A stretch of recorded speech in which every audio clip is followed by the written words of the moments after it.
month, we are taking a deep dive into body confidence. And today, I want to focus on self-talk, since it has such a significant influence over not just your mood, but also your health.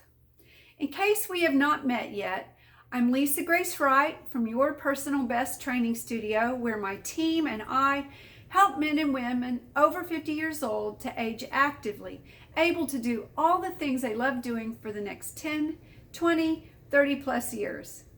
If you're watching live with me, write live in the comments below or write replay. Self-talk is the words that you use to speak to yourself, not only out loud, but in your head. Studies show some people are naturally kinder to themselves in the words they choose, and as a result, have a more optimistic outlook and even better health. This kind of self-talk even includes a 50% lower risk of dying from cardiovascular disease and a higher cancer survival rate. And likewise, those who tend to harp on themselves or use a negative tone in their inner dialogue tend to have a more negative attitude and outlook on life. So this week, please do check in and monitor the way you speak to yourself. And if you notice you tend to be more harmful to yourself than you want to, well, turn your words around. I've got some tips below for you in a second, but first I want to talk about why it matters. A lot of us talk to ourselves in a way we would never speak to anyone else, not even our worst enemies.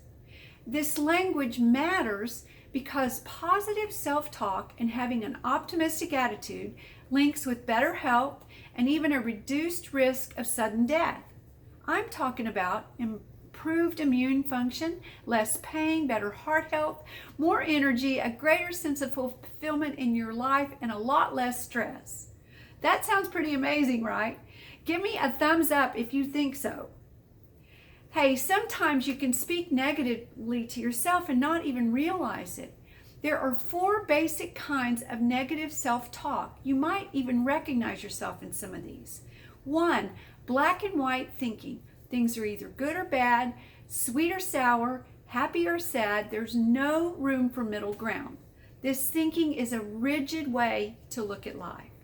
Number 2, personalizing the things around you is blaming yourself for everything that happens. Number 3, only focusing on the negative of situations. And number 4, everything feels like a catastrophe. When you expect the worst from everything or continuously feel under threat of attack, it can be catastrophic. None of those things sound like very much fun. So this week, check in with yourself, and if you find you're veering into the negative side of things, we'll just turn it around. Here are some tips to help you retrain your mind so you can hear more positive self-talk every day. You might notice certain things set off your negative self-talk.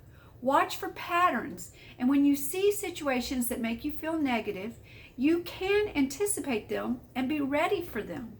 These patterns could happen at work, or maybe if you are faced with a mountain of chores at home when you're tired from working all day. Or maybe being around negative people makes you feel uncomfortable, and you find your mood is affected by them.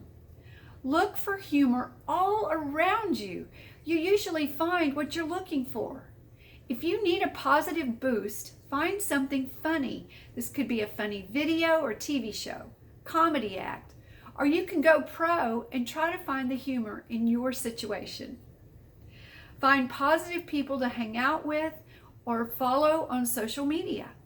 Find quotes or affirmations that have meaning for you and repeat them when you find yourself feeling negative. Your inner dialogue is like your life's internal soundtrack. You deserve to hear something amazing every day. So if you don't love what you're listening to, then just change the channel and make this a positively fantastic day.